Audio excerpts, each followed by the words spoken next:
بسم الله والصلاة والسلام على رسول الله وعلى آله وأصحابه أجمعين. أما بعد. Mes très chers frères et mes très chères sœurs en islam, c'est avec un grand plaisir que je vous retrouve aujourd'hui afin d'aborder avec vous d'un nouveau sujet traitant de notre belle et noble religion. En effet, nous allons parler ensemble aujourd'hui de la foi en la prédestination, qu'elle soit bonne ou mauvaise. Comme vous le savez, la foi en la prédestination constitue un des piliers de la foi, de l'Iman, d'un musulman, de tout musulman, de toute musulmane.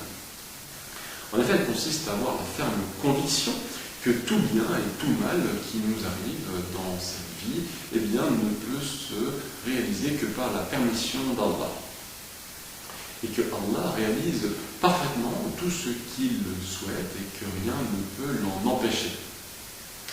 Ainsi que nous devons garder à l'esprit que tout ce qui est dans cet univers est certes régi par des lois très précises dont seul Allah a le secret.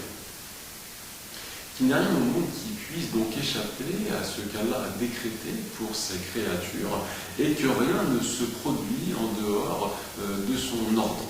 Et que personne ne pourra donc échapper à ce qui a été inscrit pour lui dans la tablette préservée.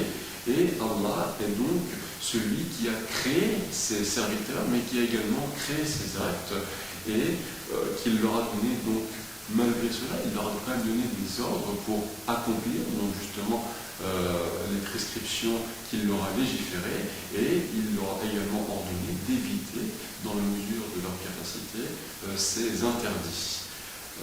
Donc il leur a laissé une certaine liberté de conscience, une liberté d'agir, et c'est pour cela qu'ils seront jugés en fonction de ce qu'ils auront donc accompli dans cette vie ici-bas.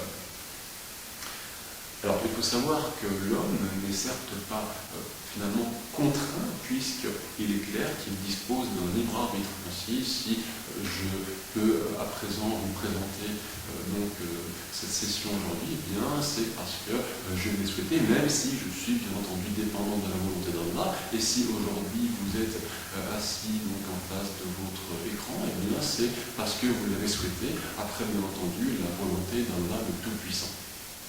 Et sachez qu'Allah le Tout-Puissant va certes nous interroger, mais qu'il ne sera pas de son côté interrogé par ses créatures. En effet, ce sont les hommes, les êtres humains, ainsi que les djinns qui auront à rendre des comptes, et non pas Allah le Tout-Puissant, qu'il soit exalté. Sachez que la foi en la prédestination comporte 4 points fondamentaux. Le premier consiste au fait de croire qu'Allah, le Tout-Puissant, connaît toutes choses de façon globale, mais également détaillée. Ainsi, il a connu toutes ces créatures, donc il connaissait déjà toutes les créatures qu'il allait créer avant de les avoir créées. Il connaît également leurs provisions, leurs richesses, et ce avant même qu'il ne les ait amenées à la vie. Il connaît les secrets qu'il enferme, leurs secrets les plus intimes, et il connaît bien entendu ce qu'ils manifestent d'eux-mêmes. Et il sait qui fera partie des gens du paradis et qui fera partie des gens de l'enfer parmi eux. Ainsi, Allah dit dans le Coran, dans Surat Al-Hashr, dans le verset numéro 22, « C'est lui Allah, nulle divinité autre que lui, le connaisseur de l'invisible comme du visible. » Et Allah dit également dans Surat Taha, le verset numéro 52, « Afin que vous sachiez qu'Allah est en vérité omnipotent et qu'Allah a embrassé toutes choses de son savoir. » Ainsi, Allah connaît, ou a la connaissance, une connaissance éternelle dont l'ignorance n'a pas précédé justement cette connaissance. Allah a toujours su, depuis l'éternité, ce qui se passe et ce qui se passera donc à l'avenir.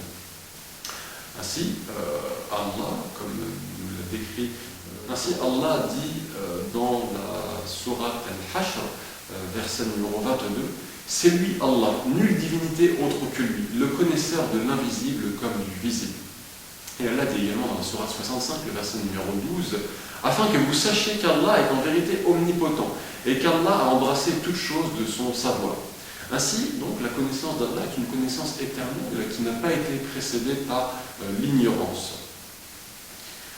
Deuxièmement, donc le deuxième point, en ce qui concerne la foi, justement, la foi en la prédestination, qu'elle soit bonne ou mauvaise, et bien ce deuxième point consiste au fait de croire que tout ce qui va se dérouler est déjà écrit dans la tablette préservée. Ainsi, Allah dit dans la sourate Al-Hadid, le verset numéro 22, « Nul malheur n'atteint la terre ni vos personnes sans que cela ne soit déjà consigné dans un livre avant que nous ne l'ayons créé. » Et cela est certes facile à Allah. Donc Allah nous dit ceci dans la sourate Le Fer. Le prophète a également dit dans un hadith rapporté par Muslim que Allah a écrit le destin des créatures 50 000 ans avant qu'il ne crée les cieux et la terre. Et dans la sourate Les Bestiaux, dans le verset numéro 38, Allah nous dit « Nous n'avons rien omis d'écrire dans le livre ». Donc voici pour ce qui concernait le deuxième point. Maintenant, le troisième point de la foi en la prédestination, eh bien, il s'agit d'avoir la foi en la volonté exécutoire d'Allah que rien ne peut finalement repousser et que sa puissance ne peut, donc sa volonté ne peut être stoppée. En effet, tous les événements qui se produisent ne le sont que par la volonté et la puissance d'Allah, et Allah réalise certes tout ce qu'il veut. Ainsi, dans cet ordre d'idées, Allah nous dit dans le Coran, dans la sourate Al-Insan, le verset numéro 30, « Cependant, vous ne sauriez vouloir à moins qu'Allah veuille. » Et Allah dit également dans la sourate Ibrahim, le verset numéro 27, « En fait, et Allah fait ce qu'il veut. » Le quatrième point de la foi en la prédestination d'Allah, qu'elle soit bonne ou mauvaise, consiste au fait de croire qu'Allah est celui qui a donné existence à toute chose et qu'il est celui qui a déterminé les proportions et les caractéristiques de chaque créature. Ainsi Allah dit dans le Coran, dans la sourate Le Discernement, le verset numéro 2, « Il a créé toute chose en lui donnant ses justes proportions. » Aussi, nous devons savoir, mes très chers frères et très chères sœurs, une fois que nous avons abordé ensemble ces 4 points qui définissent la foi en la prédestination, eh bien nous devons savoir que cette prédestination correspond en fait à un secret d'Allah parmi ses créatures et qu'aucun être rapproché, qu'il s'agisse d'un prophète ou bien d'un ange, eh bien n'a accès à cette science. L'on se pose maintenant la question de savoir est-ce qu'il est permis à un individu de prétexter justement le recours à la prédestination pour délaisser les bonnes œuvres. Eh bien, nous répondrons à cela que la foi en la prédestination, telle qu'elle a été décrite précédemment, ne justifie en aucun cas l'abandon de l'accomplissement des bonnes actions et du délaissement des péchés, sous prétexte que, vu que tout a déjà été prédéterminé, prédestiné par Allah le Tout-Puissant, eh bien, nous pouvons nous passer d'accomplir les œuvres bonnes et nous pouvons accomplir les œuvres mauvaises, puisque de toute façon, tout a déjà été écrit. Eh bien, en réalité, la législation islamique et la réalité même confirment que l'homme a bel et bien une capacité réelle à choisir s'il souhaite, ou s'il désire faire le bien, ou s'il désire faire le mal. Ainsi, Allah nous précise dans le Coran qu'un tel individu a en effet cette liberté de choix après, effectivement, qu'Allah ait eu cette même volonté lorsqu'il a dit dans la sourate An-Naba, le verset numéro 39, que celui qui le veut prenne donc refuge auprès de son Seigneur. Et maintenant, à propos de la capacité de l'homme, Allah a certes dit dans le Coran, dans la sourate La Vache, le verset 286, Allah n'impose à aucune âme une charge supérieure à sa capacité. Elle sera récompensée du bien qu'elle aura fait et punie du mal qu'elle aura fait. Donc l'homme est tout à fait en mesure de choisir de faire le bien ou de faire le mal. Et chaque individu sait pertinemment qu'il possède en lui cette volonté et un pouvoir par lequel il peut agir ou s'abstenir justement d'agir. Et il est capable de faire la différence entre ce qui est lié à sa propre volonté, comme le fait de s'exprimer, comme le fait de marcher, comme le fait de se rendre par exemple à la mosquée, et ce qui n'est pas lié à sa propre volonté, comme le fait de ressentir des grelottements dus justement à la fraîcheur.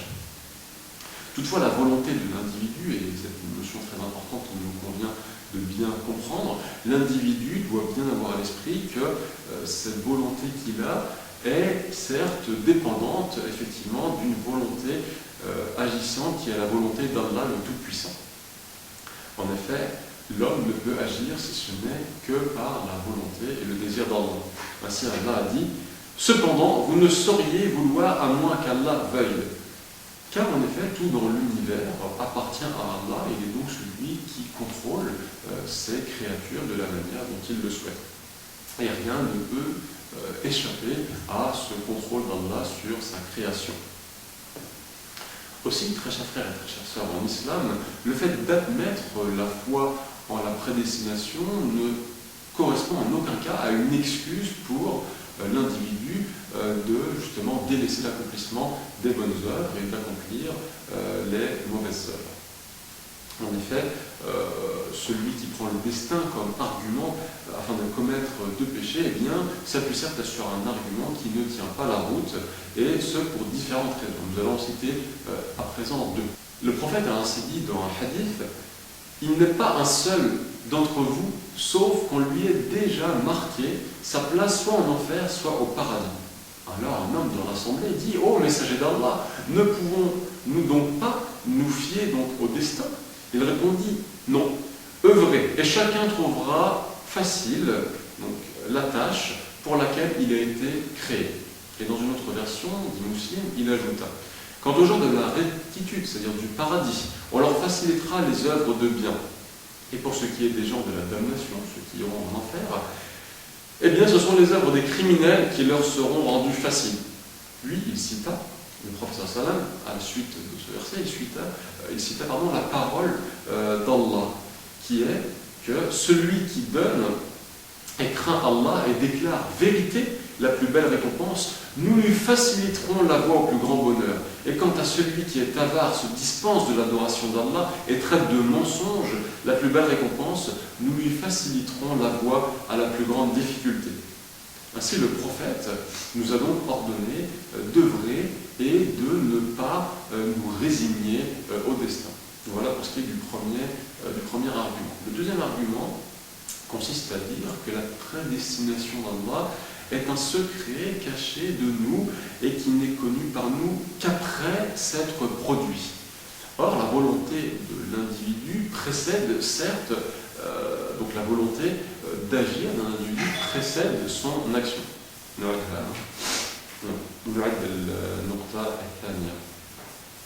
Le deuxième point, le deuxième argument consiste donc à la prédestination d'Allah et au fait de savoir que celle-ci est un secret caché de nous et qu'elle n'est pas connue par nous, si ce n'est qu'une fois qu'elle s'est produite.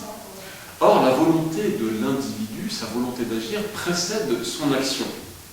Et cette volonté d'agir n'est pas basée donc sur sa connaissance de la prédestination d'Allah. Ainsi, le fait qu'il prenne le destin comme argument est réfuté, car l'individu ne saurait prendre pour argument ce qu'il ignore, ce qui paraît logique.